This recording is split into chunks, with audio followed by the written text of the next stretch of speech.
एक छोटी सी स्टोरी सुनाने जा रहा हूं। वो स्टोरी सभी ने सुनी है, पर वो स्टोरी से हमको सीखना क्या है वो चीज देखिएगा। एक बार क्या होता है, एक बहुत बड़े राजा होते हैं, ठीक है। वो बहुत बड़े राजा होते हैं, 4 भाई होते हैं। इसी से आप लोग समझ गए होंगे मैं किसकी बात कर रहा हूं। उनके एक पिताजी होते हैं। पिताजी ये कहते हैं कि कल मैं सबसे बड़े वाले बेटे का राज्य अभिषेक करने जा रहा हूं, ठीक है। सारी तैयारियां होती हैं, पूरे देश में बताया जाता है कि कल भैया महाराज का राज्य अभिषेक है, युवराज को राज्य गद्दी सौंपी जाएगी।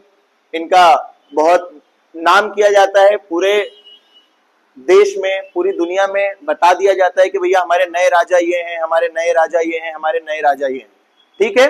अब सोचो, सब दूर ये बता दिया गया है कि आप कल नए राजा बन जाओगे।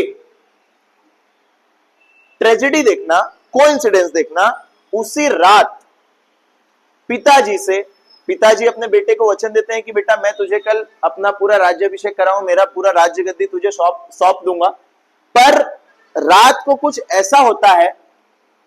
अब सोचो, आपके घर में आपको मम्मी पापा बोल दे कि बेटा कल तेरा नया फोन आ जाएगा, कैसे खुश होंगे। भयंकर, रात भर नींद नहीं आएगी। अरे कोई नई चीज अपने घर में आने वाली रहती है, फॉर एग्जांपल बड़ी टीवी आने वाली रहती है, कुछ भी नया फोन आने वाला रहता है, नया लैपटॉप आने वाला रहता है, कितने एक्साइटमेंट होते हैं।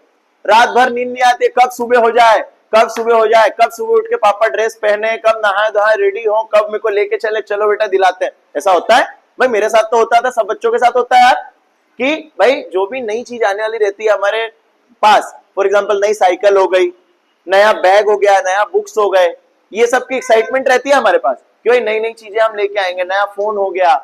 ये फोन इसलिए मैं बार बार बोल रहा हूँ क्योंकि बच्चों का सबसे ज्यादा फोन से ही प्यार है, बाकी तो सब दुनिया जाए भाड़ में, फोन होना जीवन में।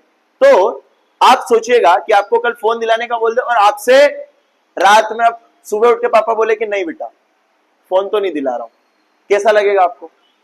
बहुत बुरा लगेगा, है ना। और चलो इस समय इतना ज्यादा बुरा नहीं लगेगा, कब ज्यादा बुरा लगेगा वो बताता हूं। आपने अपने दोस्तों को जाके बोल दिया है कि मेरे पास तो नया फोन आने वाला है, समझ में आ रहा है? अब बताओ, अब जब तक आपके पास फोन नहीं आया, फिर चलो आप तो समझ जाओगे अपने पापा को, चलो कुछ कंडीशन होगी या फिर XYZ एनीथिंग रीजन, आप उस चीज को समझोगे। लेकिन आपका दोस्त समझेगा क्या? आपका दोस्त समझेगा क्या? वो तो बार बार आपको चिढ़ाएगा, वो तो बार बार आपको याद दिलाता रहेगा, क्यों भाई फोन कहाँ है, अरे तेरा आईफोन कहाँ है, अरे तेरी बुलेट कहाँ है, अरे तेरा ये कहाँ है, XYZ चीजें वो बोलेंगे। सही बात है। सोचिएगा कि ऐसे ही हुआ, उनको बोल दिया गया था कि भैया आपको राजा बनाएंगे, उनके पिताजी ने वचन दे दिया था। रात में कुछ ऐसी घटना घटती है कि सुबह उठते से ही उनको वनवास जाना पड़ता है, वो भी 14 वर्ष के लिए। बताइए किसकी कहानी है? बताइए किसकी कहानी है? हमको सबको पता है राम जी कौन थे, भगवान। राम जी कौन थे? भगवान। जब बताओ भगवान के अकॉर्डिंग चीजें नहीं हो पाई तो हम तो इंसान है यार, हम तो इंसान है यार। क्या जो चीज हम सोचेंगे वो हो जाएगी क्या? तो क्या हम निराश होकर बैठ जाए क्या? क्या निराश होकर बैठ जाए क्या? हमको लाइफ में कभी भी निराश नहीं होना है।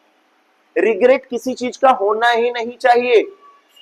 आप अभी पढ़ाई कर रहे हैं, आप पूरी 10th बहुत अच्छे से पढ़ाई करिए, मन लगा के आरडी सॉल्व करिए, मन लगा के आरएस सॉल्व करिए, मन लगा के एग्जाम्पलर सॉल्व करिए, अपनी एनसीईआरटी सॉल्व करिए, अपने रेफरेंस बुक सॉल्व करिए। पर जिस दिन आप एग्जाम हॉल में अंदर गए, आपको पेपर मिलने के बाद आपके माइंड में ये थिंकिंग नहीं आना चाहिए, अरे यार इस दिन 2 मिनट ये सवाल पढ़ लेता तो आज मैं ये सवाल लिख देता। समझ में आया? वो काश नहीं होना चाहिए, रिग्रेट नहीं होना चाहिए।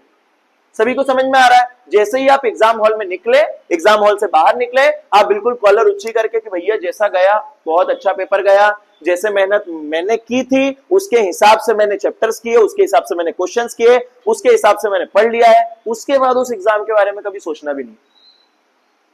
समझ में आ रहा है? ऐसे ही हमारे लाइफ में भी सिचुएशन होती है। कई बार हम हमारा 100% देते हैं, हम हमारा 200% देते हैं, पर चीजें अपने अकॉर्डिंग नहीं होती है। उसको लेके बैठे रहे क्या? उससे आगे बढ़ना है ना, तभी हमारा कुछ प्रॉफिट हो पाएगा, फिर तभी हम लाइफ में आगे बढ़ पाएंगे। सभी को इस स्टोरी से क्या सीख मिलती है कि कभी भी हमको किसी भी चीज का रिग्रेट नहीं लेना चाहिए। जब तक आपके पास टाइम है तब तक उस टाइम में ऐसा ट्राई करो कि वो चीज आप पूरी तरीके से कवर कर पाओ। लेकिन जैसे ही टाइम बीत जाए, भैया उस चीज के बारे में छोड़ना बेकार है, सोचना बेकार है। समझ में आ गया? तो अभी आप लोगों का पढ़ाई का टाइम है, अभी आप लोग 17 चीजें छोड़ के केवल पढ़ाई पे कंसिस्टेंट रहे, देखिएगा लास्ट में आपको रिजल्ट मिलेगा। Thank you.